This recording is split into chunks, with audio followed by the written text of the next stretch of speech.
The world awoke to a shock. Canada had closed its border with the United States, effective immediately. Overnight, a line that had been open for centuries was suddenly impassable, catching millions off guard. The 5,000-mile line, once a symbol of peace and cooperation, was now sealed by a unilateral Canadian decree. The border, often called the world's friendliest, had become an impenetrable barrier. News outlets showed empty crossings, silent phones in government offices, and a terse statement citing national security and economic sovereignty. The announcement was brief, but its impact was immediate and far-reaching. The ambiguity fueled panic. Commerce, family ties, and daily life were thrown into chaos. Families separated overnight, businesses faced sudden losses, and entire communities were left in limbo. The closure, just before American Thanksgiving, left thousands stranded and plans in ruins. Travelers found themselves stuck, unable to return home or visit loved ones, as flights and trains were cancelled en masse. No vehicles, no pedestrians, nothing crossed. The world's longest undefended border was now eerily silent, patrolled only by security forces. The Canadian government's move was swift, secretive, and absolute. Military and police presence increased overnight, enforcing the closure with unwavering resolve. Washington was left speechless, the world stunned. Leaders scrambled for answers as news spread across continents, sparking urgent diplomatic talks. Why now? Was it a response to threats, political tension, or a deeper shift in Canada's global stance? Experts debated possible motives, but no clear answers emerged. Ottawa's silence only deepened the fear and speculation. Officials refused to elaborate, fueling rumors and uncertainty on both sides of the border. The handshake between nations had become a slammed door. Decades of partnership and trust seemed to vanish in an instant, replaced by suspicion and confusion. The unthinkable had happened, and the story was just beginning. As the world watched, everyone wondered what would come next in this unprecedented crisis. In Parliament, the mood was tense and historic. Lawmakers gathered under the weight of a decision that would shape the nation's future, their faces etched with anxiety and resolve. Prime Minister Trudeau defended the closure as a matter of sovereignty, forced by U.S. economic pressure and instability. He spoke of the difficult choice, emphasizing that Canada could no longer allow its fate to be dictated by external forces. Opposition leaders, despite criticizing the secrecy, largely supported the move as necessary for national autonomy. They acknowledged the risks, but agreed that unity was essential in the face of mounting external threats. Months of failed negotiations and rising alarm had led to this. Behind closed doors, warnings had grown louder, and compromise seemed impossible. The National Sovereignty and Security Act passed in hours, granting sweeping powers to control borders and trade. The speed of the vote reflected the urgency and gravity of the crisis. Canada was willing to endure economic pain to assert independence. Citizens braced for shortages and uncertainty, but many believed the sacrifice was necessary for the country's dignity. The Foreign Affairs Minister called out a pattern of U.S. disrespect, insisting friendship must be built on respect. He warned that Canada's patience had limits, and that true allies honor each other's sovereignty. The message: Canada would not be bullied. Protesters and politicians alike echoed the call for strength and unity. It was a high-stakes gamble, short-term chaos for long-term self-determination. The government hoped that enduring hardship now would secure a more independent future. The world watched as Canada risked its most important relationship. Allies and rivals alike speculated on the outcome, aware that the consequences could ripple far beyond Canada's borders. The nation stood united, determined to chart its own course. Across cities and towns, Canadians rallied together, their resolve tested but unbroken. The cost, however, was yet unknown. As night fell, uncertainty lingered, and the true price of independence remained to be seen.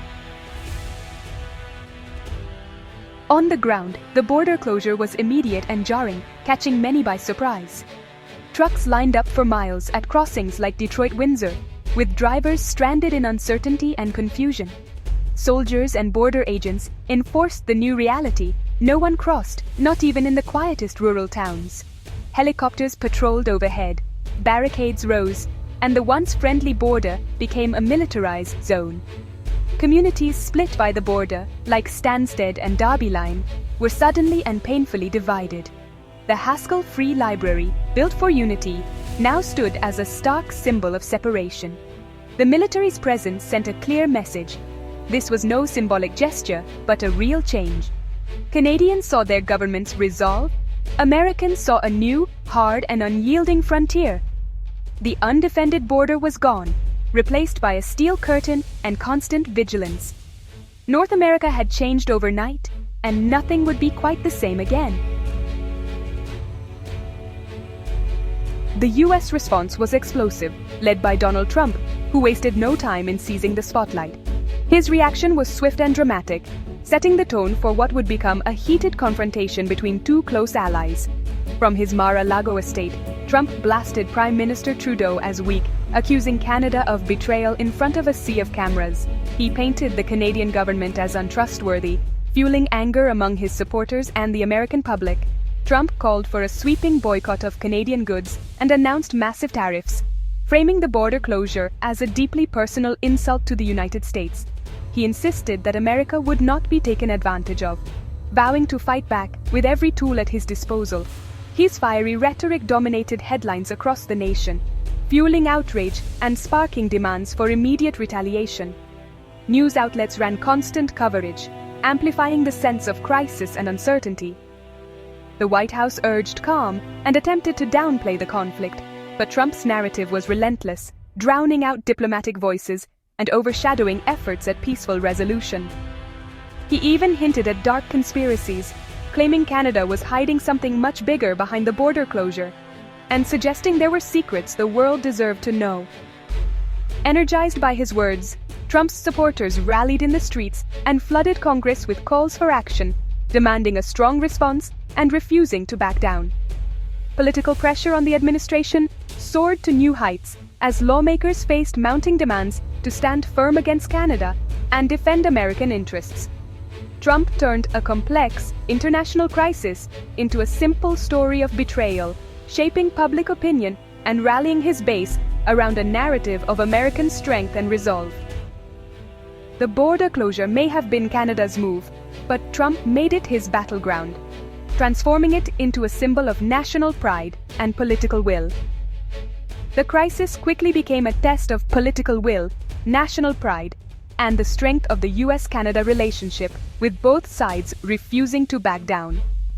The world watched closely as tensions escalated, wondering how far the standoff would go and what it would mean for the future of North American relations. Diplomatic fallout was swift and severe. The US Secretary of State condemned Canada's unilateral action, demanding an explanation and reversal. Behind closed doors, talks between Washington and Ottawa stalled. Canada insisted on US guarantees before reopening the border. Allies worldwide watched nervously as the rift threatened global alliances. In the US, anger and anxiety surged. Factories faced shortages, businesses lost customers, and citizens felt betrayed. Social media erupted with calls to boycott Canada. In Canada, anxiety mixed with a surge of nationalist pride. Many Canadians rallied behind their government, tired of being the junior partner. The closure, though painful, became a symbol of sovereignty. Both nations faced economic pain, but also a reckoning with their identities. The crisis had united and divided all at once. For ordinary people, the border closure brought immediate hardship. Sarah, a nurse from Windsor, lost her job in Detroit overnight. "We're not politicians, we're just trying to live," she said, echoing thousands. In Washington state, farmer David watched his cherry crop rot, his livelihood in jeopardy. Families were split, grandparents couldn't visit grandkids, cross-border weddings were cancelled. Social media filled with stories of heartbreak and frustration. The border, once a membrane, was now a wall. Phone calls and video chats replaced visits. Even far from the border, anxiety spread. Travelers stranded, business deals cancelled. The sense of shared space vanished, replaced by uncertainty. Citizens on both sides saw each other as foreigners, divided by forces beyond their control. The human cost was incalculable. North America stands at a crossroads. The economic fallout is immediate. Factories may shut down, jobs are at risk, and pressure mounts for a solution. Diplomacy is fraught. Canada demands respect. The US faces internal and external pressure. Trump's rhetoric makes compromise difficult. The world wonders, can these allies pull back from the brink? Long term, Canada may seek new partners, reshaping the continent's alliances. The trust that defined the US-Canada relationship is shattered. Tonight, the border remains closed, families separated, and silence reigns at the 49th parallel. The coming days are critical. Will cooler heads prevail? Or is this a new era of division? One thing is certain. The world's longest undefended border is now a line of conflict. The future is unwritten.